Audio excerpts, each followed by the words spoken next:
Hello बच्चों, let's read the question. The question says, read the extracts given below and answer the questions that follow each.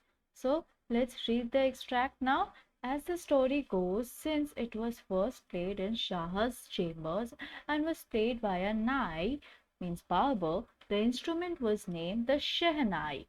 तो जैसे कि कहानियां सुनी है हमने, तो वहां पे तब कहानियों में किंग जो कि शाह माने के राजा के दरबार में बजाया जा रहा था ये इंस्ट्रूमेंट, ये म्यूजिकल इंस्ट्रूमेंट, ये वाद यंत्र, और ये बजाया जा रहा था एक नाई के द्वारा। इसी वजह से इस इंस्ट्रूमेंट का नाम, इस यंत्र का नाम शहनाई रखा गया। सो क्या की पॉइंट्स हम ध्यान में रखेंगे इस एक्सट्रैक्ट से जुड़े कोई भी क्वेश्चन का आंसर लिखते वक्त? First, the barber played the shehnai first in the king's chamber.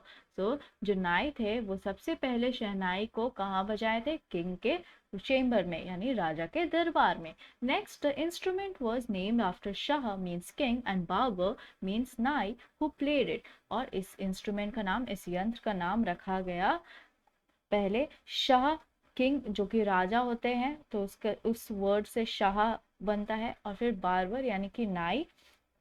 ठीक है, सो इन दोनों के नाम पे रखा गया इस इंस्ट्रूमेंट का नाम, और वही नाई जो उसे प्ले करते थे उन किंग के दरबार में। Now let's move on to the question. इन की पॉइंट्स को ध्यान में रखते हुए अब हम इस एक्सट्रैक्ट से जुड़े सारे क्वेश्चंस का आंसर लिखेंगे। So the first question is, what is it here, how did it gets its name? So यहाँ पर इट क्या है और इट का कैसे उसका नाम मिलता है? सो इसका आंसर हम ये लिखेंगे, इट इज शहनाई। यहाँ पे इट जो है वो शहनाई है, एक तरह का वाद्य यंत्र, a musical instrument. The instrument was played by the barber in the chambers of the emperor. और ये जो वाद्य यंत्र है ये बजाया जाता था एक नाई द्वारा राजा के दरबार में। Shah is an Urdu word. Shah जो है ये एक उर्दू वर्ड है फॉर एम्परर, राजा के लिए हम शाह बोलते हैं उर्दू में। एंड नाई फॉर बार्बर, और नाई बोला जाता है बार्बर को उर्दू में। The two words combine to form the name shehnai. और इन दोनों वर्ड्स को कंबाइन करके, जोड़ करके बनाया गया इसका नाम शहनाई। So let's frame the answer now, and here we have the answer. It is shehnai, a musical instrument. The instrument was played by the barber in the chambers of the emperor. Shah is an Urdu word for emperor and nai for a barber. The two words combined to form the name shehnai.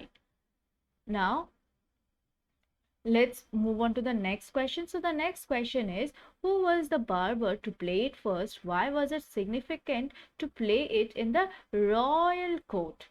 So वो barber कौन थे, वो नाई कौन थे जिन्होंने पहली बार इसे प्ले किया था, इस म्यूजिकल इंस्ट्रूमेंट को प्ले किया था? और ये इम्पोर्टेंट क्यों था राजा के दरबार में या फिर जो रॉयल कोर्ट है इसे प्ले करना, इसे बजाना वहां पर?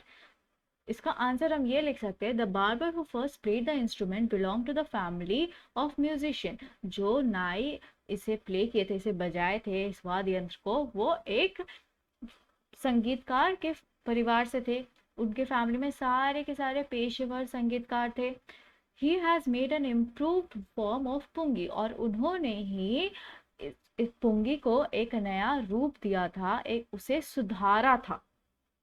The pungi had been banned by the emperor Aurangzeb in the royal palace। और जो पुंगी है उसे, उस पर प्रतिबंध लगा दिया गया था औरंगजेब द्वारा उनके रॉयल पैलेस में। और औरंगजेब राजा थे, इसीलिए उन्होंने अपने दरबार में इस पे प्रतिबंध लगा दिया था। Therefore, लेकिन concerts of the shehnai in the royal court made it a significant instrument. और जो कॉन्सर्ट होते थे, जो कार्यक्रम होते थे संगीत के, शहनाई के इस रॉयल कोर्ट में, राजा के दरबार में, इसी वजह से इसे महत्वपूर्ण इंस्ट्रूमेंट बना दिया गया, महत्वपूर्ण वाद्य यंत्र बना दिया गया, और इसे बहुत ज्यादा महत्व भी मिलने लगा लोगों के बीच, ये बहुत लोकप्रिय भी बनने लगा था। Let's frame the answer now.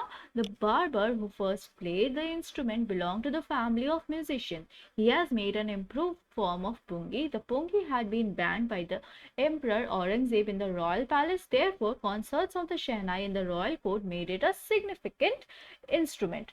I hope you understood it well. Thank you. Best of luck.